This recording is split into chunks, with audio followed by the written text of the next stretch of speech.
Assalamualaikum warahmatullahi wabarakatuh. Apa kabar Anda pemirsa Metro TV? Senang sekali saya Zaki Yusuf hadir untuk Anda. Saya bersama Bapak Alex Kosmas Pinem. Beliau adalah selaku Kepala Divisi dari Pelayanan Hukum dan HAM dari Kantor Wilayah Kementerian Hukum dan HAM Sumatera Utara. Kita akan membahas dua layanan administrasi hukum umum, apostil dan juga perseroan perorangan. Untuk di awal ini kita akan bertanya dulu seperti apa berbicara tentang pelayanan administrasi hukum umum, maksud saya berbicara tentang apostil. Pak Alex, apa kabar? Baik, Mas Zaki, baik. Pak Alex, kita berbicara tentang apostil. Seingat saya 2023 tahun lalu program ini sudah dijalankan sebenarnya. Tapi mungkin masyarakat atau juga pemirsa Metro TV ingin lebih tahu lagi mungkin Pak Alex tentang layanan apostil ini sendiri. Seperti apa Pak Alex? Baik, Mas Zaki, sebagaimana Peraturan Presiden Nomor 21 Tahun 2021 itu bahwa Indonesia telah meratifikasi Konvensi Internasional tentang Aposti yang kemudian ditindaklanjuti oleh Peraturan Menteri Hukum dan HAM Nomor 6 Tahun 2022 tentang layanan dokumen aposti di Kementerian Hukum dan HAM. Nah, apa itu aposti? Aposti itu merupakan tindakan untuk mengesahkan tanda tangan pejabat, ya, pengesahan cap dan atau stempel resmi, ya di dalam Indonesia dalam dokumen yang dimohonkan berdasarkan verifikasi. Oke, baik. Kalau tadi Pak Alex mengatakan bahwa saya semacam cap atau dokumen resmi, kita akan berbicara langsung bagaimana cara pengurusannya. Karena pasti ini satu program atau produk yang juga pasti banyak diminatin oleh banyak orang juga nih Pak Alex ya. Saya ingin tahu bagaimana cara mengurus apostil ini sendiri Pak Alex. Baik, cara mengurus apostil ini tentu kita melakukan pendaftaran melalui penginputan data melalui website aposti.go.id. aposti.go.id. Oke. Berarti untuk cara mengurusnya itu nanti Anda bisa aplikasi, ya, berpindah ke aplikasi www.apostil.ahu.go.id. Di dalam itu apakah nanti masyarakat termudahkan nggak sih Pak Alex, runtutan-runtutan apa saja yang harus mereka download atau mereka masukkan? Ya, di dalam aplikasi itu tentu sudah ada formulir ya yang disiapkan, kemudian nanti tinggal mengisi. Dan kiranya masyarakat yang mengisi aplikasi atau formulir itu harus sesuai dengan data dukung karena nanti akan diverifikasi juga.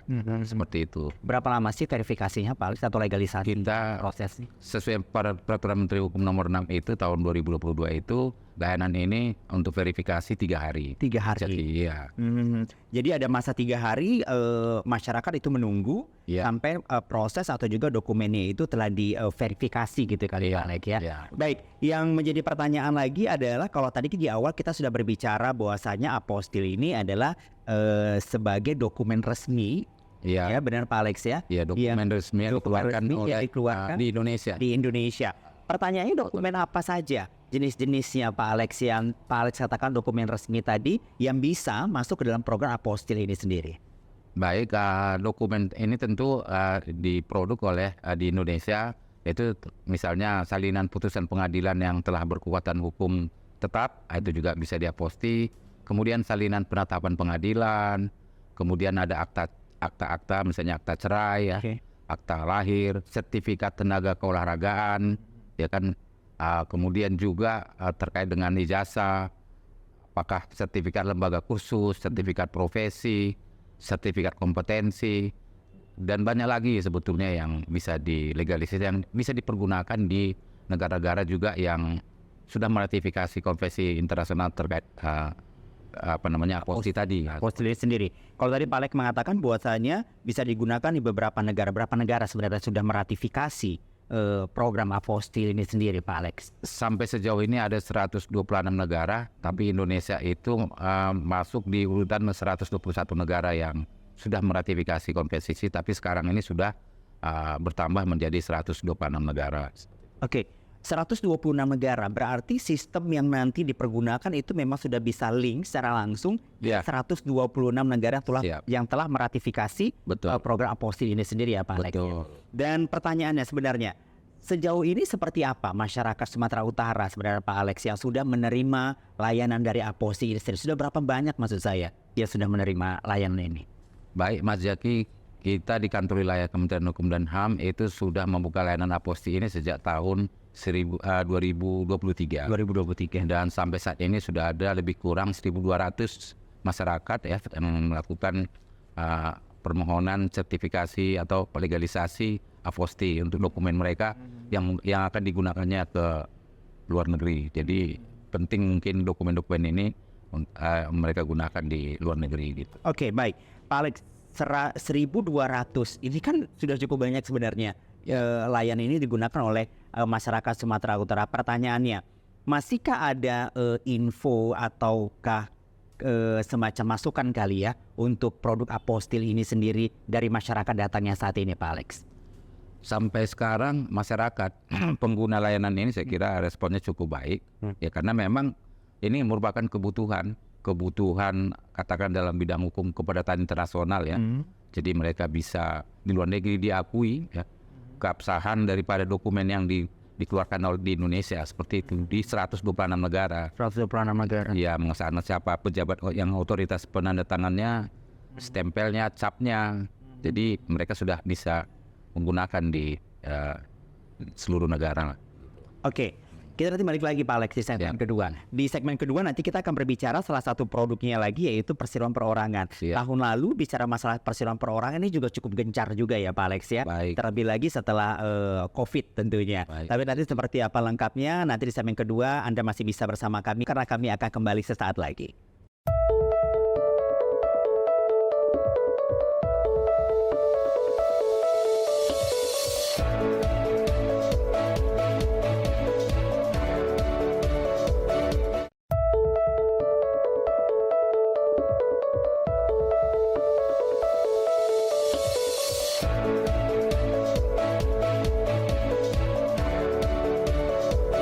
Dan di segmen kedua ini sebelum tadi saya break saya sempat menginformasikan kita akan membahas tentang satu produk lagi yaitu masalah perseroan perorangan.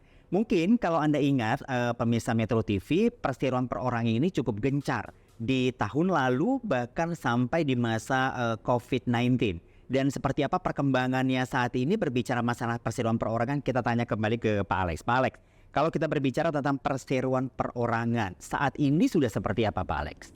Baik, kebijakan pemerintah dalam ini Kementerian Hukum dan HAM dalam rangka meningkatkan kapasitas kemudian kapabilitasnya UMK supaya bisa lebih naik kelas lagi, Kementerian Hukum dan HAM sudah meluncurkan layanan apa yang disebut PT Perorangan. Nah, sampai saat ini sejak tahun lalu kita launching itu PT Perorangan di Sumatera Utara ya, pada 24 Maret 2024 sudah ada sekitar 6.245 PT Perorangan yang terdaftar.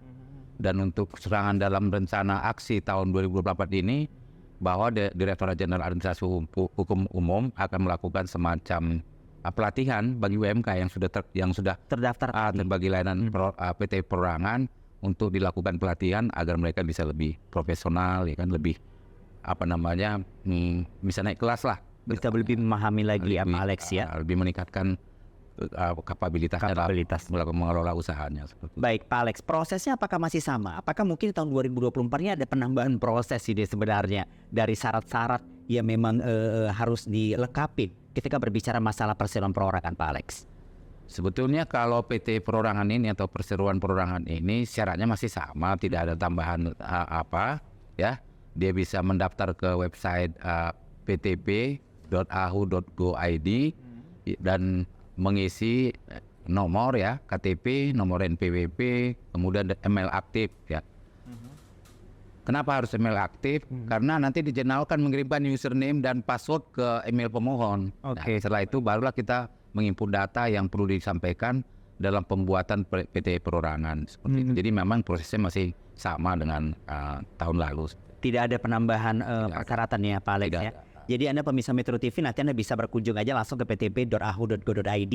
Nanti di sana Anda bisa melihat syarat-syarat seperti apa. Walaupun saya yakin sebagian dari Anda ini sudah sangat mengetahui sekali, memahami sekali berbicara tentang perseroan perorangan. Pak Alex, terciptanya perseroan perorangan ini kan awalnya memang untuk merangsang perekonomian yang ada di Indonesia termasuk di wilayah kerja Sumatera Utara ya Pak Alex ya, mendongkrak UMKM untuk bisa naik kelas. Apakah sampai saat ini Pak Alex dana dukung atau dari bank-bank terkait mungkin apakah sudah mulai bertambah atau sudah semakin banyak bank yang mau memberikan permodalannya untuk mereka yang telah mengurus perseroan perorangan ini Pak Alex? Jadi kalau masalah permodalan saya kira itu kan nanti di banknya sendiri yang akan menjawab itu kan seperti apa. Tapi biasanya mereka kan akan lakukan semacam analisis terhadap kegiatan usaha PT Perorangan itu sendiri.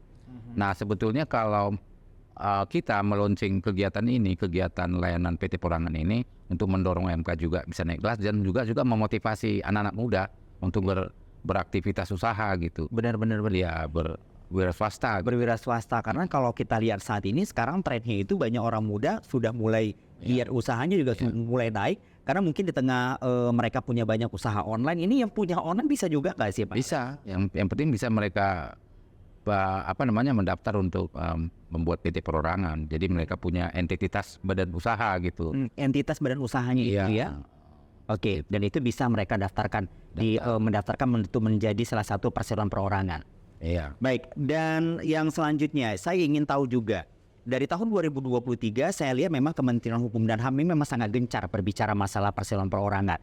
Kendala apa? Karena kan sudah 6.000 lebih sebenarnya kita berbicara masalah wilayah Sumatera Utara ya Pak Alex ya, yang sudah menikmati dan juga mendapatkan layanan perseroan perorangan ini sendiri. Kendala apa sih yang sampai saat ini masih menjadi koreksi bagi Kementerian Hukum dan HAM wilayah Sumatera Utara untuk para UMKM mungkin yang di luar sana yang sedang menyaksikan kita berbicara tentang perseroan perorangan ini, Pak Alex? Iya Mas Jaki, sebetulnya kendala kita ya kalau kita lihat memang dari 6.200-an ini tadi PT Perorangan ini, kalau kita bandingkan dengan jumlah UMK di seluruh Sumatera Utara yang jumlahnya mungkin jutaan itu, saya kira masih sedikit.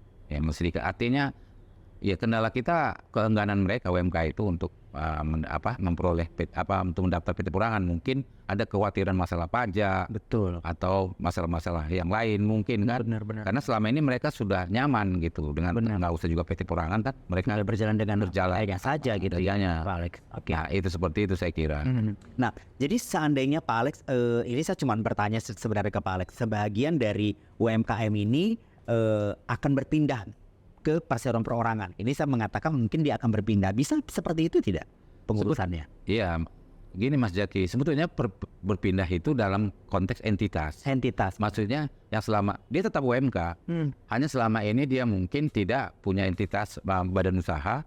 Jadi sekarang dia punya entitas badan usaha. Kalau dulu kan dia hanya sifatnya perorangan. Jadi dia hanya nama. Jadi nanti kalau dia misalnya katakanlah meminjam uang dari bank, itu semua kan seluruh asetnya, ya kan kalau dia nggak PT Perorangan, dia kan seluruh asetnya menjadi jaminan. Tapi kalau dia masuk PT Perorangan, jadi aset yang PT Perorangannya saja, badan usahanya ya yang menjadi jaminan bagi, misalnya dia meminjam modal seperti itu. Jadi ada dipisahkan harta kekayaan pribadi dengan harta kekayaan perusahaannya. Nah, sebenarnya ada kemudahan ya berarti Pak Alex ya. Jadi kalau memang saat ini Anda memiliki PT barangkali ya itu yang seperti Pak Alex katakan tadi, semua aset yang ada saat ini pada PT tersebut itu kan menjadi jaminan ya Pak Alex ya. Tapi dengan perseroan perorangan ini itu bisa terpisah sebenarnya. Dan ini lebih memudahkan tentunya. Baik Pak Alex, tadi sempat Pak Alex menyinggung mungkin beberapa jutaan UMKM yang masih ada di Provinsi Sumatera Utara ini yang masih enggan mungkin untuk bergabung atau juga mendaftarkan menjadi perseroan perorangan. Mungkin mereka khawatir masalah pajak seperti Pak Alex katakan tadi. Kementerian Hukum dan HAM memfasilitasi juga kan nih Pak Alex ketika berbicara masalah pajak ini sendiri? Iya Mas Jaki, kita ketika sosialisasi masalah PT Perorangan ini, kita juga menggandeng pajak dan menggandeng perbankan juga tentunya. Supaya apa? Supaya dengan membuat entitas badan usaha PT Perorangan ini, kan mereka itu masih UMK Pak. UMK. Jadi pajaknya pun ya pajak yang memang standarnya UMK. Bukan berarti ini dia UMK di sini PT Perorangan misalnya berbeda pajaknya kan. Tidak seperti itu. Jadi tetap dia diperlakukan sebagai UMK. Kecuali nanti kalau dia sudah besar. Ya kan? Sudah bikin bukan PT Perorangan lagi. Katakan dia sudah perseroan modal lah. Kan katakan persekutuan modal dengan teman-temannya. Salah satu PT Perorangan ini mereka bersekutu bikin usaha itu. Lalu itu sudah besar mungkin soal pajak kan sudah berbeda dengan PT Perorangan. Karena PT Perorangan memang UMK, Pak. UMK gitu. Jadi kalaupun kita berbicara masalah pajak pun kelasnya memang UMK ya Pak Alex. Iya, memang dia UMK, Pak. UMK, baik.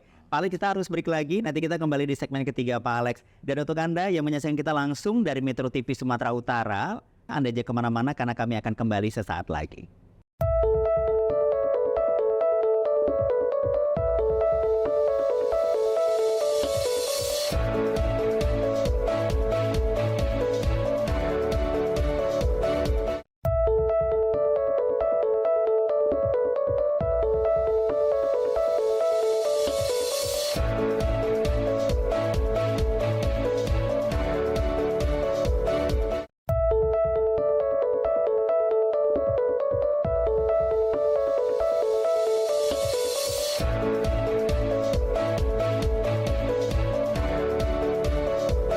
Kita masih berbicara tentang dua layanan administrasi hukum umum, apostil, dan juga berbicara tentang perseroan perorangan. Kali ini di segmen ketiga ini kita akan mengkombinasi dari pertanyaan dari kedua layanan administrasi hukum umum ini berbicara tentang apostil. Sebenarnya Pak Alex, apa yang kembali harus diperhatikan bagi pemohon berbicara tentang layanan apostil ini sendiri? Baik, Mas Zaki, sebagaimana yang saya sebutkan tadi bahwa dokumen yang akan dilakukan legalisasi apostil itu akan diverifikasi. Oleh sebab itu kami sarankan kepada masyarakat dalam hal melakukan pendaftaran apostil itu harus memperhatikan ketelitian dalam menginput nama pejabat, nama instansi dan nama jabatan. Ya, jadi memang ada formulirnya itu dengan dokumen pendukung itu harus sesuai. Oke. Ya kan? Itu yang perlu diperhatikan. Ya, supaya jangan ditolak nantinya. Seperti itu, Pak. Jadi ketelitian itu perlu bagi masyarakat pemohon apostil. Oke, baik. Apakah sampai saat ini negara yang meratifikasi 126 negara itu masih ada kendala dengan negara 126 itu, atau sebenarnya karena mereka sudah meratifikasi apostil ini sendiri, jadi memang tidak ada masalah lagi untuk 126 negara yang sudah terkait meratifikasi itu sendiri, Pak Alex? Iya, seperti itu, Mas Jaki. Jadi konvensi apostil merupakan konvensi penghapusan persyaratan legalisasi terhadap dokumen publik asing. Jadi kalau kita melakukan legalisasi dokumen itu, ini dulu ya? Dulu sebelum kita mengakui konvensi ini, sebelum kita meratifikasi itu dan memberlakukannya di Indonesia itu, kalau dulu itu kan misalnya ada dokumen disahkan dulu di kementerian kita. Setelah itu nanti ke Kementerian Luar Negeri. Kemudian nanti sampai di negara tujuan dilegalisasi lagi di kedutaan besar. Benar. Jadi ada proses yang panjang. Sehingga masyarakat tuh akses kemudahannya itu gitu ya. Benar. Jadi konvensi ini di 126 negara cukup satu instansi yang punya otoritas untuk melakukan itu. Kalau di Indonesia ya Kementerian Hukum dan HAM. Jadi kalau sudah diaposti di Kementerian Hukum dan HAM, ini akan diakui keberadaannya atau legalisasi dokumennya itu di 120 negara yang mengakui konvensi ini. Tapi untuk negara-negara yang belum masuk dalam konvensi, tentu masih prosedurnya masih seperti yang dulu. Yang dulu ya, yang prosesnya yang cukup begitu panjang seperti yang Pak Alex katakan tadi. Harus ada ke Kementerian Hukum dan HAM, mereka harus Kementerian Luar Negeri lagi, dan mereka harus mendatangi besar lagi untuk membuat itu semua. Berkemungkinan bertambah nggak sih Pak Alex berbicara tentang meratifikasi ini sendiri beberapa negara dari 126 negara ini, kalau Pak Alex lihat dengan kemudahan, dengan memotong banyak jenjang-jenjang pengurusan tadi, berkemungkinan bertambah nggak Pak Alex? Saya kira bisa aja, Mas. Jadi kemungkinan besar masih seluruh negara nanti pada akhirnya sepakat bahwa apostil ini ya memang salah satu layanan masyarakat yang betul-betul diperlukan dalam rangka lalu lintas antar negara. Terkait dengan dokumen publik. Oke. Baik, itu tadi untuk apostil. Pak Alex, saya mau berpindah dulu berbicara tentang perseroan perorangan. Apa yang menjadi catatan penting mungkin dari Anda sebenarnya berbicara tentang perseroan perorangan bagi para pemohon? Sebetulnya kita dengan sudah melakukan yang terbaik ya untuk melayani masyarakat yang ingin mengurus usahanya, UMK-nya menjadi badan usaha PT Perorangan, di mana memang kemudian persyaratannya cukup mudah. Terus kemudian PNBP-nya juga cukup murah, dengan 50.000 ya. Oh, 50.000 tadi. 50.000 rupiah. Perorangan ya? Iya, mereka sudah bisa memiliki satu badan usaha PT Perorangan, dan itu tidak berbelit-belit seperti itu. asal memenuhi syarat-syarat yang sudah ditentukan Betul. gitu. Seperti itu. Baik, untuk informasi lebih lanjut Pak Alex, mungkin masyarakat atau juga pemirsa Metro TV Sumatera Utara ini yang butuh informasi untuk kedua produk ini, apostil dan juga perselisihan perorangan ini, khususnya di Kementerian Hukum dan HAM wilayah Sumatera Utara ini, mereka bisa kemana? Baik Mas Zaki, kalau masyarakat ingin mengetahui lebih lanjut tentang layanan aposti maupun PT Perorangan, tentu bisa datang ke Kementerian Hukum dan HAM, kantor wilayah Sumatera Utara, Jalan Putri Hijau nomor 4 Medan.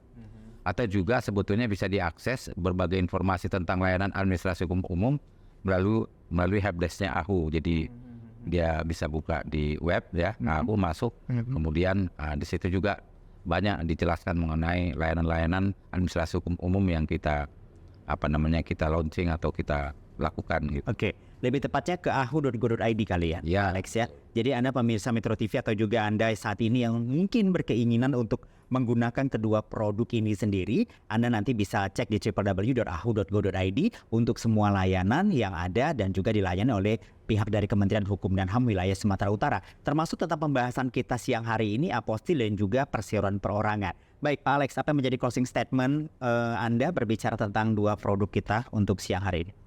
Baik, closing statement saya, kami dari kantor wilayah akan memberikan pelayanan terbaik kepada masyarakat, khususnya di dalam rangka layanan administrasi hukum umum, apakah itu PT Perorangan, apakah itu aposti dan lain sebagainya, akan kita lakukan yang terbaik. Oke. Dan semuanya tanpa pungutan. Gitu. Itu dia. Itu yang barangkali yang perlu Anda catat juga kalau Pak Alex tadi mengatakan bahwasanya semua layanannya itu tanpa pungutan. Iya. Tapi semuanya itu resmi ya Pak Alex ya. Kalaupun memang ada pembayaran itu memang diresmikan oleh negara Ke dan negara. dibayar ke negara. Terima kasih untuk Anda sudah menyaksikan kita langsung dari Metro TV Sumatera Utara. Terima kasih juga untuk semua kru yang terlibat. Saya Zaki Yusuf pamit undur diri. Wassalamualaikum warahmatullahi wabarakatuh. Wow. Dokumen administratif untuk sangat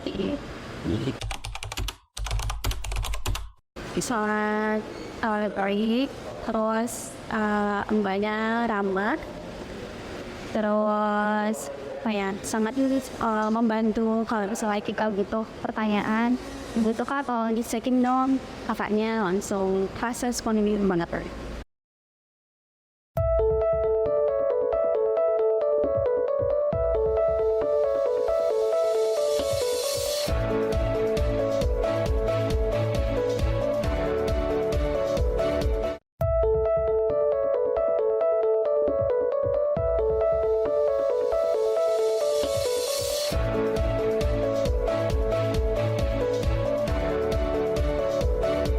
Jelajahi cara baru mendapatkan informasi. Download Metro TV Extend sekarang.